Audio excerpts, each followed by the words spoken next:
Very good morning, students. This is microeconomics.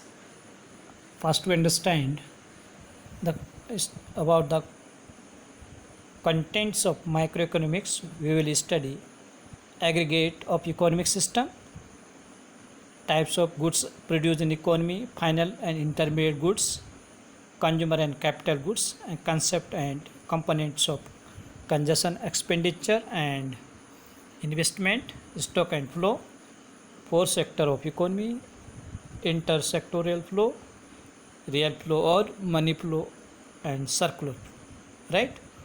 So now students, we are studying macroeconomics, right? First chapters. First we understand, students, we know, as you know, Adam Smith is known as the father of economics.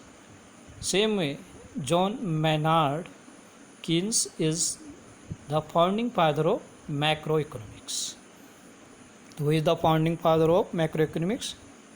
John Maynard Keynes. Now, what is macroeconomics?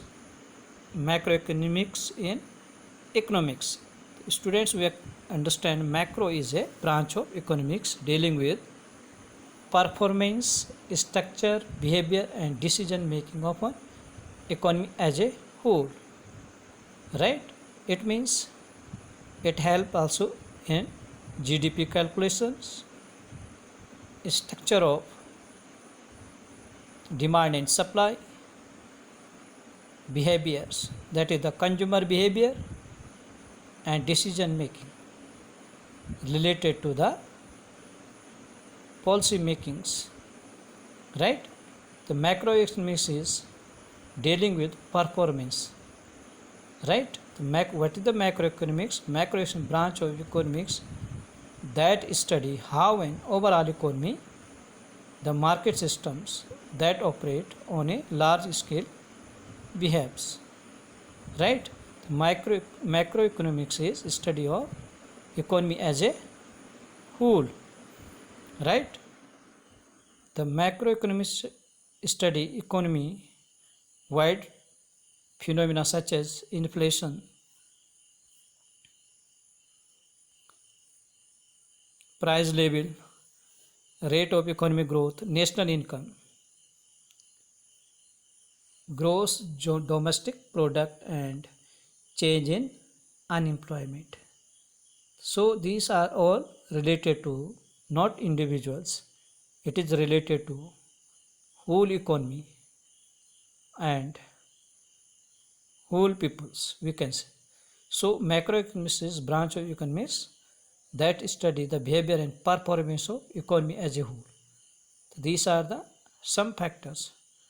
So it focus on the aggregate change in economy such as unemployment, growth rate, gross domestic product, and inflation. Some example are macroeconomics are inflation, unemployment, money and banking, economic growth, business cycle. Because these all are related to whole economy, not an individual's level. Unemployment is also related to whole, right? So why do we study the macroeconomics? We understand the study of macroeconomics is very important for evaluating overall performance of economy in terms of national income. So it is very helpful to evaluate the national income. The national income data help in anticipating the level, fiscal activity, and understand the distribution of income among different group of people in the economy. So we understand it. What are the example? What is the macroeconomics? And what are the now the importance of macroeconomics, right? That it describes how macroeconomics as a whole function and how the level of national income and employment is determined on the basis of aggregate demand and aggregate supply. It helps to achieve goal of economics growth, a higher GDP level, and higher level of employment. So here are some types of the macroeconomics. What are the types of macroeconomics? There are three main types of government macroeconomic policy are. What are the macroeconomic types of the macroeconomic policy? One is fiscal policy, monetary policy, and supply side policy. Students, as you know, fiscal policy is determined by the government for his revenue and expenditure. So this is run by the government. Monetary policy related to the banking, which is run by the Central Bank of India, or we can say RBI, Reserve Bank of India. It also related to the repo rate, bank rate, interest rate, right?